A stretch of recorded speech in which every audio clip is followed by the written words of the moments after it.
Hello, and welcome to show number 2332 of Eyes on Success, a weekly program covering a wide variety of topics of interest to people with vision loss. I'm Nancy Torpey. And I'm Pete Torpey. It's all me, but it is under an LLC that I created called Dark Horse Game Studios. Does Dark Horse mean something? Dark Horse was actually my battalion's call sign in the Marine Corps. And then when I moved to Denver and found my jiu-jitsu gym, it was called Dark Horse as well. And then just from my own struggles with depression, I just thought it was cool to kind of have that ode to my battalion, and then that it just resonates with me. And today's guest not only has a remarkable story, but also just released a great new word game app for iOS devices. Zach Tidwell was a Marine who lost all of his sight in an instant during a period of deep depression. Despite the odds, he quickly adapted to blindness, learned blindness skills, and taught himself to code, with the result of his first fully accessible game app. But first, for our tip of the week. This week's tip comes from Zach Tidwell. My tip would be to really stop and think and do some introspection on something that you've either always wanted to try or used to do and no longer do because of your disability. And get online and Google ways to do it. I guarantee you that there's someone who's already done it or has figured it out. And sometimes the information is a little more convoluted than you might like, but take that chance and reach out to somebody and try and get involved in whether it's rock climbing or scuba diving or skydiving. I mean, just get out there and challenge yourself to do something new. And one interesting way of learning from people who have figured out ways to do many of these hobbies and sports and other activities is we've probably done an episode with somebody who's done it. So search for it in the Eyes on Success archives. And if there's something that you want to figure out how to do and we haven't done a show on it, let us know and we'll find somebody who's done it. Support for Eyes on Success is provided by Inclusive, an e-learning platform built for the blind community to learn technology, occupational, and career skills to help you reach your employment goals. More information is at www.clusive.io. That's www.clusiv.io. You are listening to Eyes on Success. Success, success, success, success, success. Let's start by meeting Zach. My name is Zach Tidwell. I'm 27 years old, and I'm a Marine Corps veteran. I lost my sight 4 years ago to a suicide attempt. It's been a long process to where we are now, but after kind of learning my blind guy skills, over the course of 4 years now, I've become a self-taught app developer. And I take it you have no vision at all these days, right? Correct. Yeah. So I'm lights out, blind, and deaf in 1 year. My suicide attempt was with a firearm. So I shot myself in the head and just some of the bullet fragments lodged themselves in my inner ear. So I'm deaf on that side. Well, I guess it sounds like you're lucky to be alive. I'm glad you're still alive to share your apps and experience with the world. Yeah, thank you. It's been a bit of a journey, but we're doing good. What else do you do for fun? I lift weights 6 days a week. I do Brazilian jiu-jitsu. I rock climb. I whitewater raft. I'll be whitewater kayaking for the first time later this month. Hiking and skiing and all sorts of stuff. So back to your tip. Have you gone skydiving blind? Yes. I went skydiving for my 18th birthday when I could see, and last month I actually went skydiving for the first time blind. And if you think any of that sounds like fun, come back next week when we'll be talking with Zach about skydiving and some other extreme sports that he engages in. Eyes on Success is made possible in part by our corporate partners.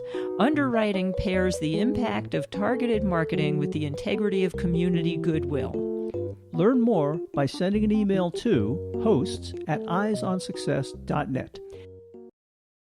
This week's focus topic is Zach Tidwell's journey, the Zanagrams app he created, and his plans to develop other accessible apps for iOS devices. As you mentioned in the introduction, Zach, you became blind very suddenly after having normal vision. And I suppose you quickly had to learn not only blindness skills, but you apparently learned enough coding skills to make the app that we'll be talking about today that you designed called Zanagrams.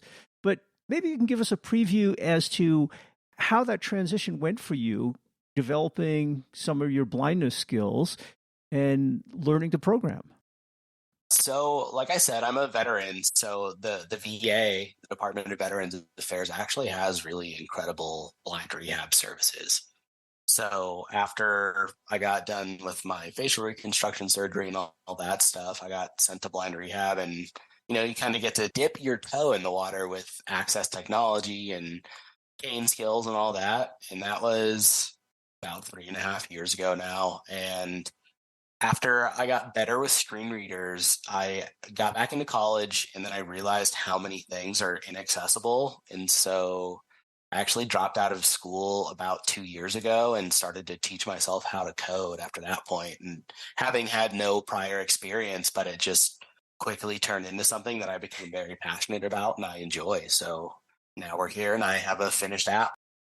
Coding is actually very accessible to people with vision loss. Do you do yours totally with speech, or do you also use a Braille display? I do all speech. I know some Braille, but I'm not fast enough with it to make it worth my time using yet for coding. But I know some blind developers do primarily use Braille. What were you studying in college before you decided to drop out and learn to code? So actually, when I got out of the Marines, I was going to school for nursing. I was a machine gunner in the Marines, and I wanted to be an ER nurse when I got out. And then after I shot myself and was blind, it turns out no one wants you poking people with needles and stuff if you can't see. So I decided to go for clinical psychology, and same kind of thing. Once I got into my math classes for that degree, a lot of the stuff was inaccessible, and I just got really frustrated with it. And that's kind of when I made the transition. So how did you decide on coding? I mean, I've been blind for a long time, so I know that computers and coding are very accessible to the blind and make for very good careers, but that didn't sound like that's where you were coming from at all. How did the suggestion pop into your head about doing some coding? A lot of it was through research for my frustrations with inaccessibility. So I started to research if that's possible to do blind and found, there's a lot that goes into it in terms of decisions for what languages you want to use and what tools are accessible. But I just slowly kind of found resources where I could read along and practice with. And that's what I did to learn the basics. And then I just kind of ran with it. So you're more or less self-taught as a programmer. Yeah, I've never taken any classes or anything. I just read tutorials online. And so the language that I use is actually Apple's programming language called Swift. And there's a website called hackingwithswift.com. And all of the videos on his website have fully accessible transcriptions that include samples of code. So he has this 100 days of Swift UI course, which is the front end framework that you use to develop all of the interface elements and stuff like that. And so I went through that whole course and just kind of by the time I was done, I had an idea of what I wanted to do for my first app. And everything after that is just Google to fill in holes in your knowledge, really. That's quite impressive. As you say, Google can be a very good tool for helping to program. Back in the days when I used to program, I was always using the man pages from Linux and whatever programming language I was using. But these days, I just Google the answer, and sometimes you get some code examples as well as some hints as to what to do. So it's a great resource. Yeah, there's enough information out there just on different blogs and stuff like that. And then the actual documentation for whatever language you're going through to really it still takes some tinkering, but you can piece together more skills that aren't addressed in basic tutorials and stuff like that. It's pretty wild. Yeah, and these days you can even use some of those chatbots to write some code for you, or at least a good first attempt at some code that'll give you some good ideas as to how to do it yourself. I definitely wouldn't recommend using one of the large language models to learn how to code, but once you already know, it is a good way to help kind of prototype stuff. Now, is Zanagrams the first app that you tried to create? It's the first one that I've gone the full length with. So we've been talking about Zanagrams as if everybody knows what it is, but can you tell our listeners what Zanagrams is? Yeah, I would love to. So Zanagrams, wildly creative name, considering it's kind of based around the premise of anagrams. So it's a word puzzle game, and every puzzle that you play has 6 anagrams in it. And for those of you who don't know, an anagram is a word puzzle where you get a hint to try and give you direction of what the answer to that sentence fragment might be. So your clue might be the hair equivalent for birds, and the answer would be feather. So in Zanagrams, you have 6 of those in each puzzle, and at the end of each of those anagrams, it tells you the number of letters that apply to the answer for that clue. And then along the bottom portion of the screen, all 6 of those answers have been broken up into random groups of 2 or 3 letters, and you can tap buttons with those letter groups in them to add them to your spelling. So, with feather, it might be F-E and then A-T-H and then E-R. But that's scrambled in with all of the letter groups from the other 5 anagrams. And as you spell different answers, the game automatically detects once you've solved an answer, and it removes all of those buttons from your letter group button bank. And then you can kind of use the process of elimination to solve your way through some of the harder puzzles, because there's a big mix of themed and unthemed puzzles for whatever kind of topic you might possibly be interested in. So you very kindly gave us a trial version so we could each test it out. And with Pete being fully blind, he was doing it with voiceover. I'm fully sighted, so I was using it without the screen reader. It's fun. It's a cute game. I learned there were a couple words I didn't know how to spell properly. Yeah, I've gotten some feedback like that in terms of people realizing that you've had this wrong idea of how to spell words. I actually learned that I didn't know how to spell a lot of the words that I wrote. I've typically been pretty good at spelling, but I have code that basically spell checks all of the clues and the answers on the back end. But when I build the app, and there were so many of those puzzles that I had to go back through and fix. But I'm glad that you guys liked it, especially from the sighted perspective. Obviously, I've never been able to lay eyes on my own creation, so it's good to hear. Well, I thought it was particularly neat as a blind person. You can tell this was developed by a blind person because it works really well with voiceover, and it's very easy to flick around and navigate back and forth and work this puzzle. I was a little bit nervous at first. When I think of anagrams, I think of scrambled up words that you have to rearrange the letters, and I'm thinking, I'm going to have to interact with the keyboard. And, if I use a Bluetooth keyboard, that's one thing, but the keyboard on the screen is sometimes a nuisance if you're blind. But this was very user-friendly to a person using voiceover. So kudos for that. Thanks. Yeah, that was a big thing early on, trying to figure out what I wanted to do. Obviously, I'm a voiceover user too, and I was like, how can I make this less of a hassle to try and play? Accessibility has been my first priority with everything, and then kind of trying to make it look good for people who can see has come afterwards. And it's probably the polar opposite of what sighted developers do. So it's been interesting. Have you gotten any feedback from low vision users? It seems to me that you purposely chose the color scheme with very high contrast and a yellow-green background. Have you gotten feedback from them? I really haven't. That was actually that was something that I really tried to get. So the version that you guys played was the completely finished version. A couple months ago, I released a public beta, which was the first fully working version that I had, and there were over 100 testers, and I got, descriptive feedback from maybe 10 or 15 people, and I think one of them was low vision.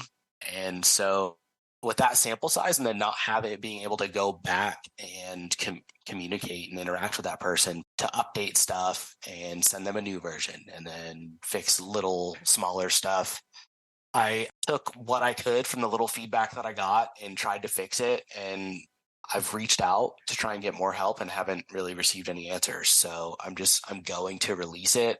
Now that I've addressed some of those things, I've had several sighted people mention that it does look like it's reasonable color choices for contrast, but I'm hoping that as it gets some more exposure after it's on the App Store, that I'll have some low vision folks reach out so that I can make it even better for them as well. I mentioned using voiceover. It was a very easy and pleasurable experience. But as Nancy said, it's also a fun game. It's not like you're just unscrambling words and making new words and stuff. It's almost like you feel you're learning something because there are these little questions you're asking and you're filling in the answers. And so you feel some reinforcement that you did something right and you actually learned something. You did make it fun. Thanks. Yeah, you get a nice little sound effect and all that. And there's actually Zanagrams has a scoring system, and it also keeps track of the amount of time that it takes you to complete a puzzle. So if it starts to take off, I'd like to implement some leaderboards at some point so you can show your friends you're better than them and all that good stuff.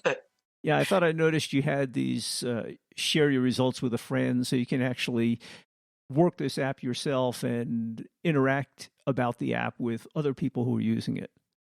Yeah, so the first time I played it, which was before Pete ever tried it, and I was trying to motivate him to get involved, I had done pretty well. And I hit the button, share your results with a friend. And I said, send it as email to Pete. And I was a little embarrassed by the note it generated, not to brag or anything, but he didn't take it badly. Yeah, I've programmed it to automatically generate different messages based on your actual score. So I'm glad that somebody noticed that.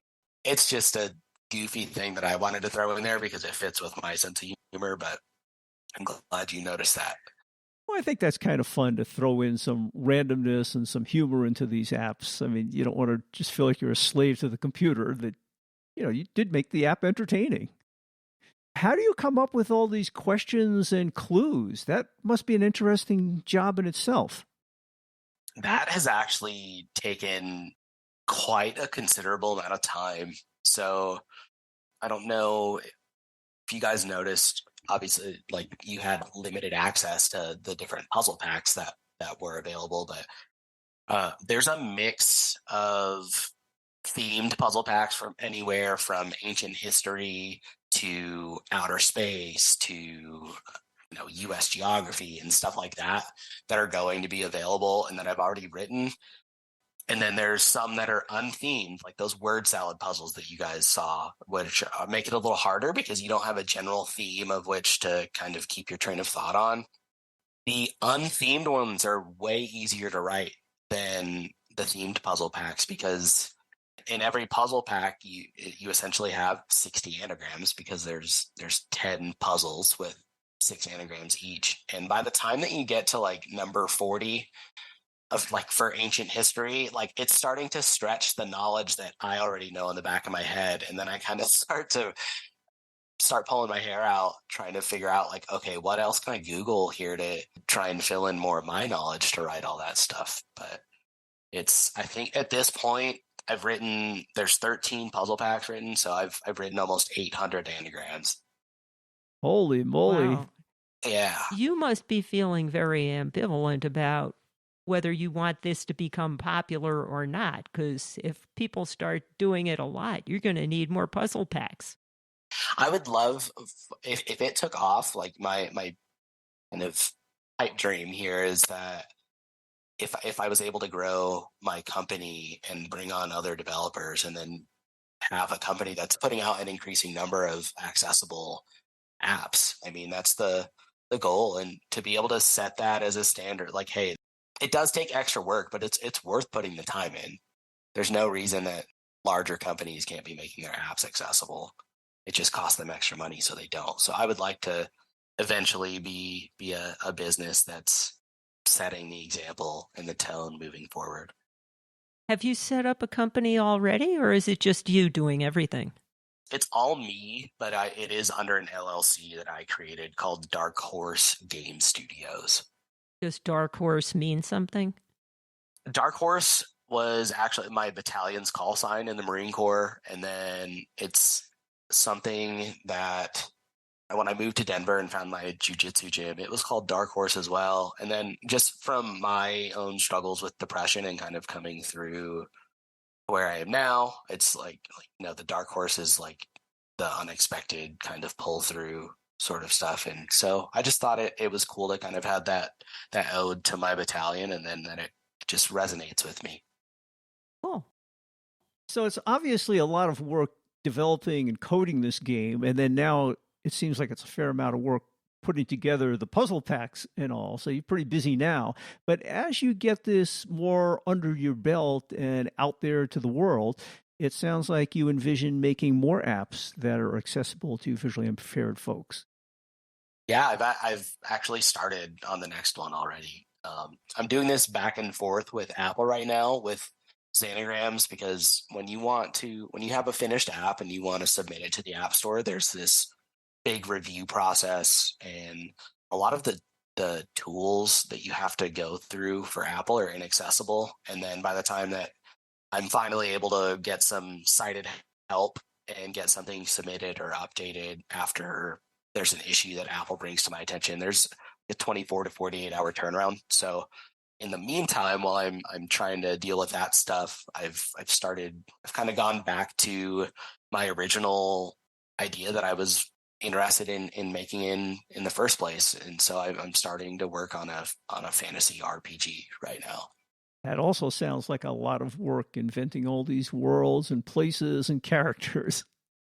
Yeah, it's interesting though. I really like to write, and I'm a big science fiction and fantasy fan. And obviously I've learned over the past almost 2 years that I really like to code. So while I'm building out all of the data systems and the AI for this game, I'm actually going back to college for creative writing with an emphasis on fiction this fall to help support some of the stuff that I want to do with this app and future apps. But I would definitely say this one's going to be a bigger undertaking than Zanagrams. Between being a student and a jiu-jitsu student and writing these apps, do you also have a day job that supports all of this? No, so Dark Horse is my day job. I'm service connected for all of my disabilities because they are service related. So I've got income from that in my veterans benefits for healthcare and stuff like that, and I've just gone all in. I mean, I tip it on average when I'm in town, it's definitely more than 40 hours a week it was for Zanagrams, and it'll be the same moving forward. Well, it has to be to come up with a quality app. Yeah. So I'm in a really fortunate position that's allowed me to dive into coding and take all the time to learn all this, because there is a lot to it. So I've been very, very fortunate.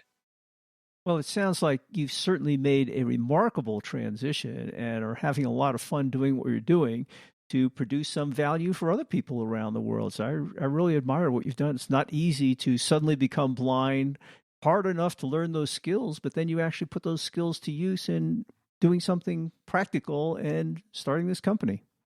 Yeah, thank you. I mean, it helps that I enjoy it. You know, if I didn't like what I was doing, I don't think Zanagrams would ever have become a thing. But that was part of losing my sight, though, and coming back, was finding out how to do old hobbies like snowboarding and rock climbing and all this other stuff that I go do, and then finding new ones, which I used to draw a lot, and I can't do that anymore. But coding and writing have become a really big creative outlet for me, and I think it's some of that. Just, I don't think you have to have gained a disability to do that.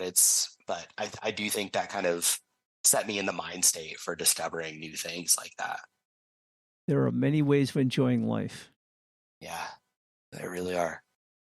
And next week, we'll learn about some of the many other ways Zach enjoys life.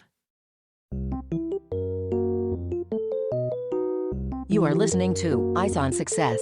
Success, success, success, success, success. Now for this week's final item, how to get the Zanagrams wordplay app and how to contact Zach Tidwell. Well, Zach, now that Zanagrams is in the public domain, tell people where they can get it if they want to check it out. Yeah, so it is only available on the Apple App Store. So if you go onto your iPhone or your iPad and go in the App Store and type in Zanagrams, which is anagrams with a Z. So Zanagrams,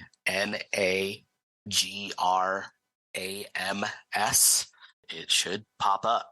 And hopefully when some of the listeners start to listen to this down the road, it'll be trending and maybe be something that's suggested for word puzzle games. And you talked about your LLC, Dark Horse. Do you have a website for that? I do.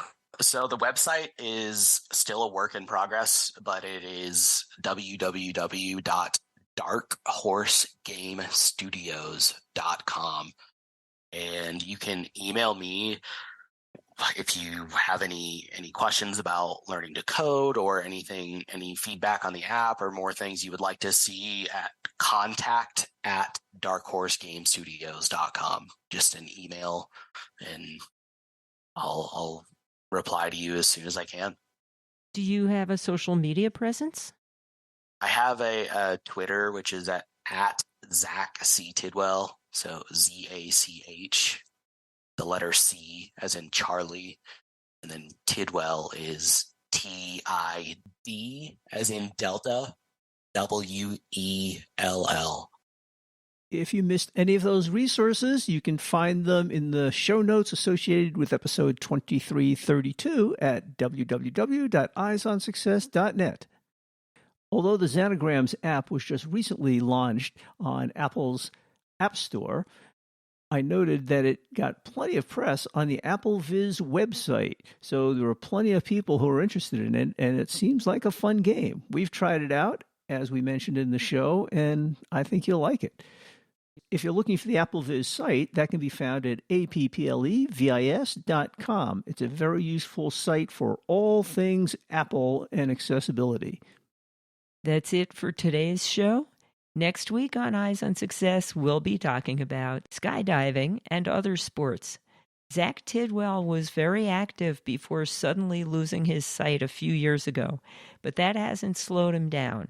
He continues to enjoy many sports as adapted to accommodate his blindness, including skydiving. So thanks for joining us this week, and we hope you'll join us next week to go skydiving with Zach.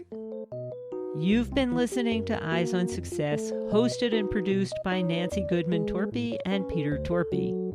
You can access the full archive of previous shows, subscribe to the podcast, and much more by going to our website, www.eyesonsuccess.net. If you have questions about anything you've heard on the show or have suggestions for future shows, send an email to hosts@eyesonsuccess.net. Thank you for listening and have a nice day.